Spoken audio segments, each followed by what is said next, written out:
unia ni koro kanisa ogore piny makoro jodolo tericho nikech wan gi jodolo mosechungi jopiny matayo jopiny e yo maber. To ka ok wabedo careful to wachni bro kethore makoro jokristo bedo persecuted. Ma ok wanyal dwaro weche dhao mar din osekelo weche mang'eny maricho e piny. Omiyo nyaka wadhi mos ka wang'eyo kaka owuotho e wachni. Kata wach mar sirikal wacho ni koro ok gidwa jo mang'eny koriwore kata gi civil society, ok gidwar mondo gibed kuonde imanye gine delgo.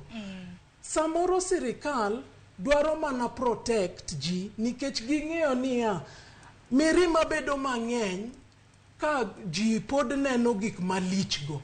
Koro mirima no nyalo kelo koko maketh gik mang'eny.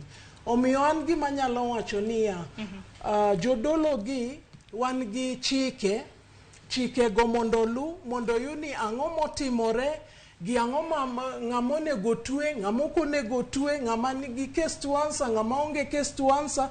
To kendo adwa ni mondo awach kama to ok ating'o ne jadolo Ezekiel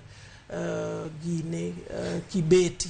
Adwa mana wacho niya ni ing'e niya inyalo bedo accused nikech in associated gi ng'ato, ni romo gi ng'ato, to in ikia ni otimo ang'o. Koro wach miwacho ni nonyiewo TV station. Inyalo nyiewo gimoro kuom ng'ato, to in kisenyiewo tidhi nyime gi tiji.